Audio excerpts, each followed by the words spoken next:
Bem-vindo ao programa Hora do Estudo Bíblico, com o doutor e professor Lehmann Strauss.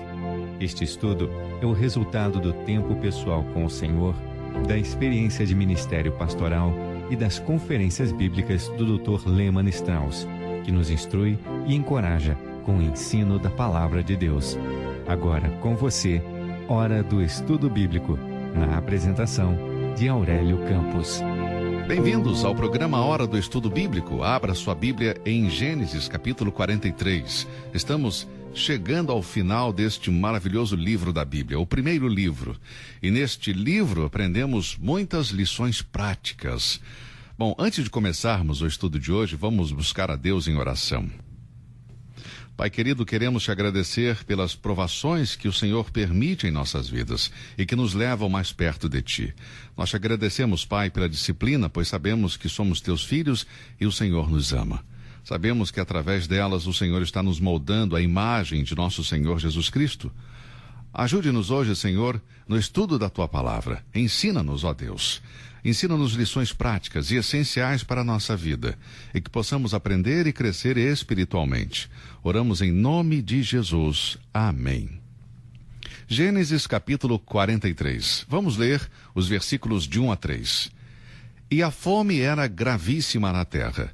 E aconteceu que, como acabaram de comer o mantimento que trouxeram do Egito, disse-lhe seu pai: Voltai, comprai-nos um pouco de mantimento.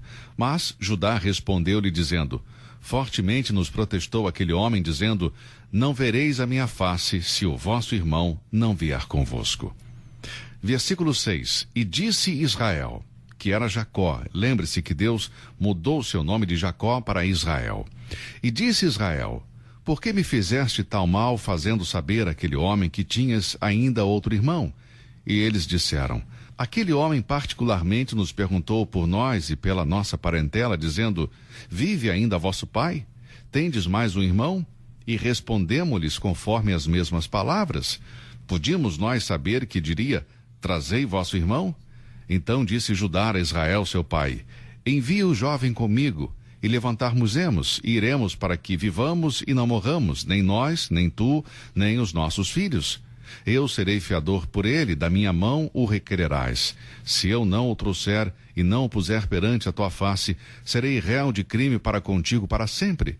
E se não nos tivéssemos detido, certamente já estaríamos segunda vez de volta. Vamos analisar estes versículos. Judá assume a liderança aqui. Se nos lembrarmos da vida de Judá, vemos uma mudança nele.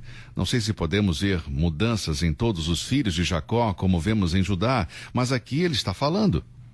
Não podemos ignorar o fato de que ele é quem está falando com Jacó e representando toda a família.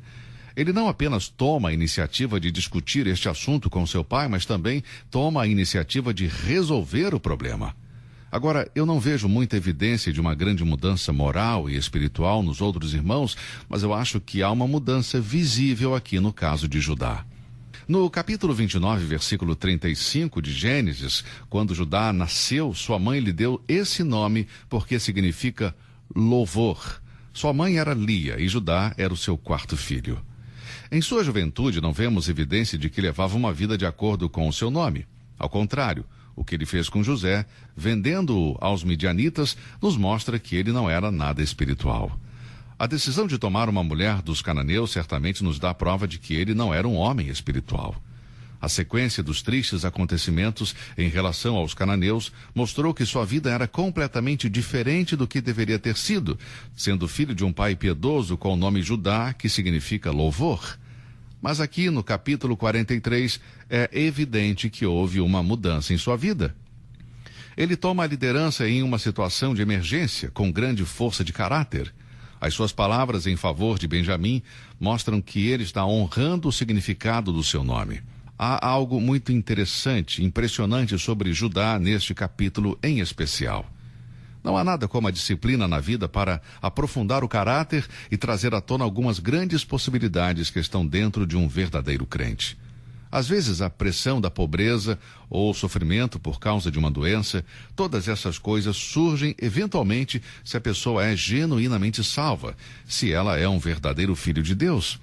Portanto, não vamos evitar ou reclamar da disciplina de Deus, da disciplina que o Senhor nos envia, mas vamos buscar a sua graça e sabedoria para aprender cada lição, para que elas nos deixem uma marca duradoura e nos levem ao lugar que Deus quer que estejamos.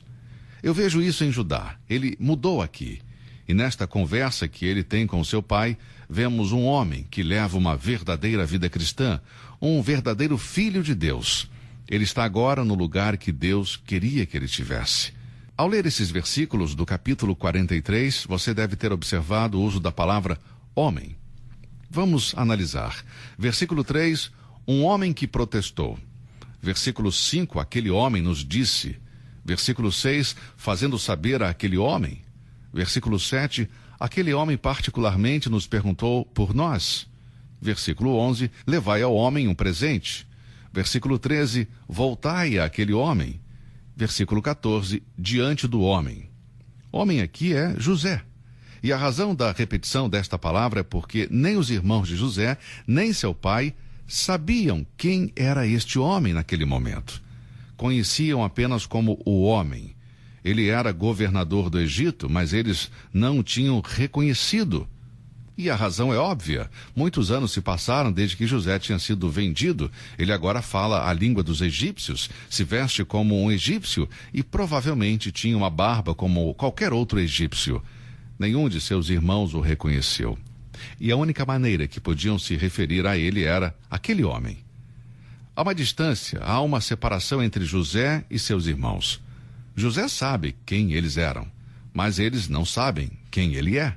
Por isso ele repete, o homem.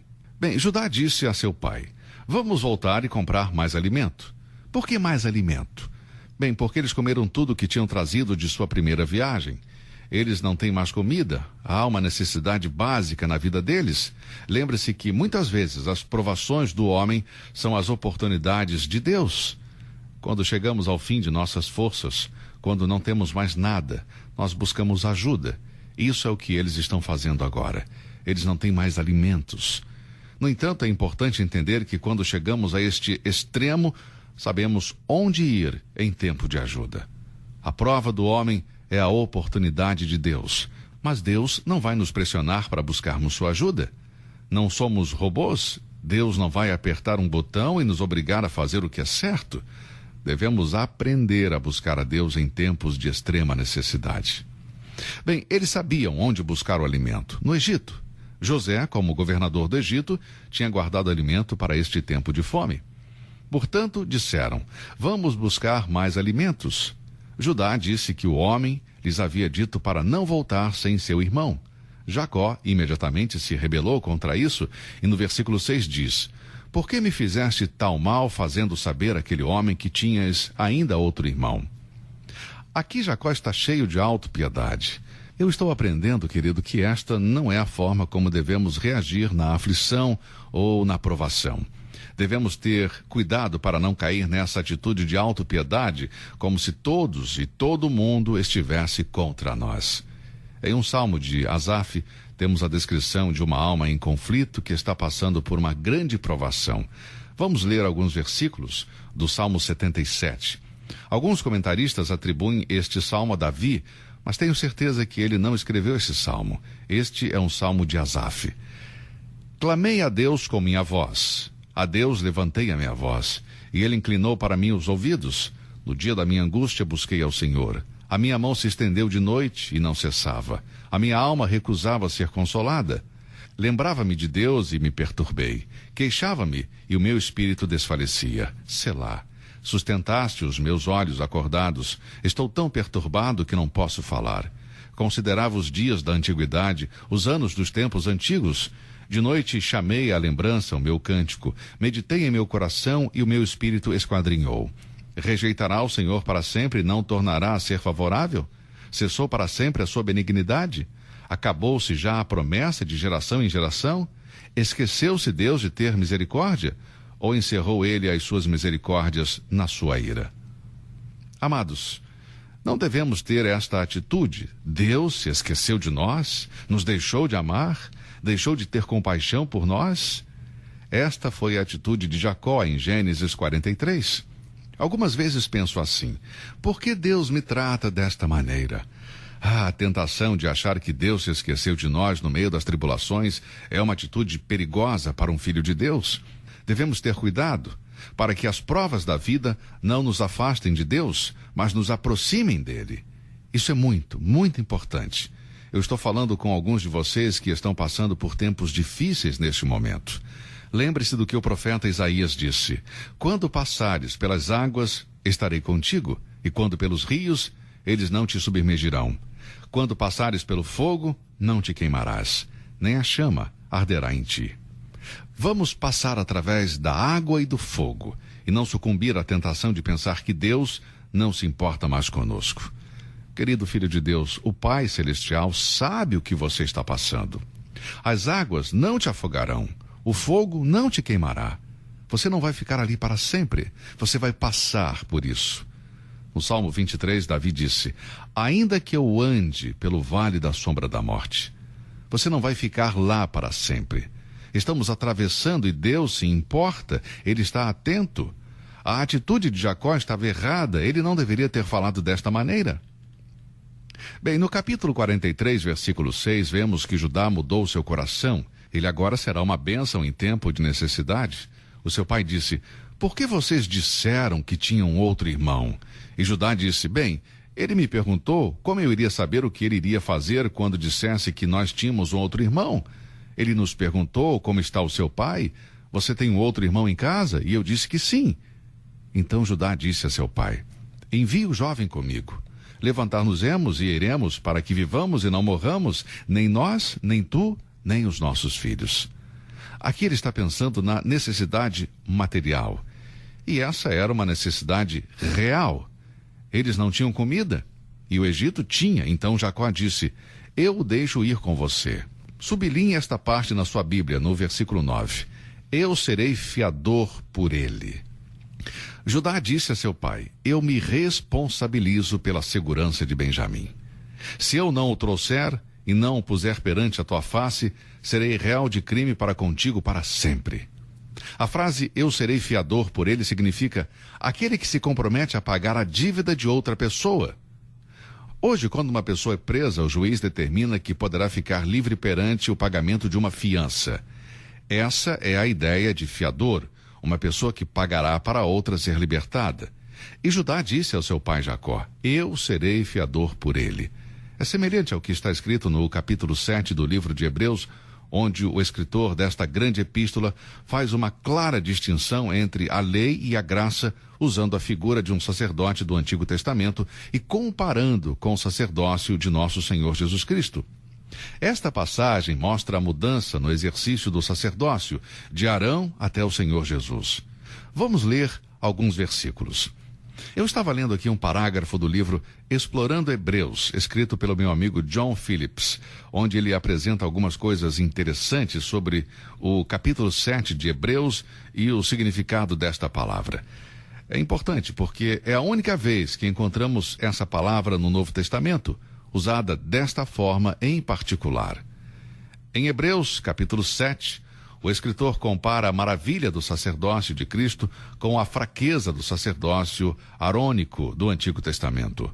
Não havia nenhum poder ou benefício no sacerdócio de Arão no Antigo Testamento, apesar de ser um sacerdócio desenvolvido, cercado por muito ritual e símbolos, era apenas uma sombra do sacerdócio por vir. Deus anulou e substituiu com algo melhor, com algo que realmente é eficaz: o sacerdócio do nosso Senhor Jesus Cristo. Como um hebreu seria tolo em considerar voltar às vestimentas e rituais do sistema levítico, quando poderia ter a realidade de Cristo? O capítulo 7 está se referindo a isto. Bem, vamos começar lendo o versículo 17. Porque dele assim se testifica: tu és sacerdote eternamente, segundo a ordem de Melquisedeque. Porque o precedente mandamento é abrogado por causa da sua fraqueza e inutilidade, pois a lei nenhuma coisa aperfeiçoou, e desta sorte é introduzida uma melhor esperança, pela qual chegamos a Deus. Agora, a melhor esperança com certeza está em Cristo. Versículos de 20 a 25. E visto como não é sem prestar juramento, porque certamente aqueles sem juramento foram feitos sacerdotes, mas este com juramento por aquele que lhe disse: jurou o Senhor e não se arrependerá. Tu és sacerdote eternamente, segundo a ordem de Melquisedeque.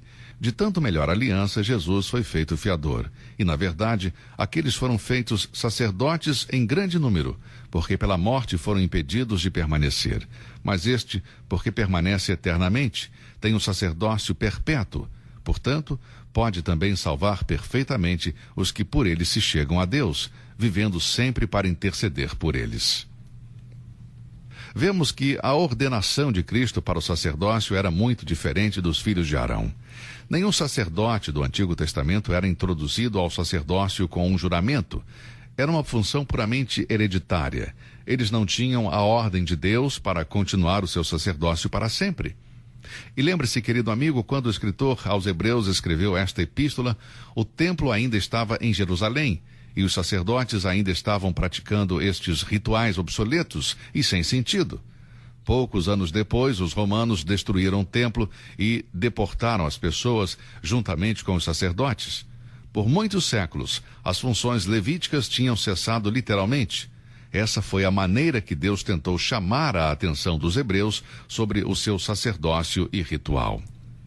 Agora, em contraste com tudo isso, Cristo foi introduzido no sacerdócio por um juramento único. Deus fez o sacerdócio de Cristo durar para sempre. E então chegamos a essa frase marcante que lemos, a frase de Judá: eu serei fiador por ele. Deixe-me enfatizar aqui o versículo 22. De tanto melhor aliança, Jesus foi feito fiador. O precioso sangue do Senhor é a garantia de uma melhor aliança. Ele é o fiador. Nós aprendemos uma lição valiosa aqui ao ver que Judá disse: eu serei fiador por ele. Bem, nós temos um fiador que é responsável por nós, que pagou a fiança para nos resgatar e por isso temos a vida eterna em nosso Senhor Jesus Cristo. Cristo, como sacerdote, ele é capaz de cuidar do nosso presente, do tempo de provação. Hebreus 7:25 diz: portanto, pode também salvar perfeitamente os que por ele se chegam a Deus, vivendo sempre para interceder por eles. O nosso sacerdote é um sacerdote que vive para sempre, que está assentado à destra de Deus, o Pai Todo-Poderoso, e ele intercede por nós. Ele respondeu por nós, ele é o nosso fiador, ele pagou por completo a nossa redenção, e no tempo de provação podemos nos chegar a ele e buscá-lo. Sim, Judá foi fiador de Benjamim diante de seu pai Jacó, mas nós temos um fiador maior, na pessoa do nosso Senhor Jesus Cristo. Ele se importa com os nossos sentimentos, com nossas enfermidades. Quando estamos feridos, ele está ferido. Quando sofremos, ele sofre. Que certeza, que garantia, amado. O nosso Salvador é o Senhor Jesus Cristo. Você o conhece? Você confia nele? Jacó estava derrotado, desanimado, dizendo: por que isso aconteceu comigo? E Judá tenta consolar o seu pai, dizendo: olha, pai, vou responder por Benjamim, e se não o trouxer de volta, toda a culpa é minha. Mas isso não era uma garantia. Judá não sabia se ele iria voltar com Benjamim sã e salvo, mas nós temos confiança no Senhor Jesus Cristo. Sabemos que ele não apenas está conosco no tempo de necessidade, prova e tribulação, mas sabemos que ele vive hoje à direita do Pai e intercede por nós. Aleluia, glória a Deus pelo nosso Salvador. Você o conhece, amigo? Você recebeu a Cristo como seu Salvador pessoal? Hoje nós aprendemos uma lição muito importante nesse capítulo 43. Vamos continuar em nosso próximo programa. Deus ajude você, querido amigo, se você está passando por águas profundas, por provações, que Deus possa levá-lo para perto dele.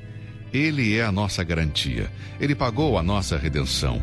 Busque-o agora. Coloque toda a sua ansiedade sobre ele, porque ele cuida de nós. Coloque os seus problemas, as suas lutas, o seu tempo difícil nas mãos do Senhor. Ele é a nossa garantia, o nosso fiador. Pai, abençoe aqueles que ouviram a mensagem de hoje. Te agradecemos por Cristo Jesus, porque ele derramou seu sangue por nós, para que tivéssemos a vida eterna. Oramos em nome do Senhor Jesus. Amém. Você ouviu Hora do Estudo Bíblico com o professor e doutor Lehmann Strauss. na apresentação de Aurélio Campos.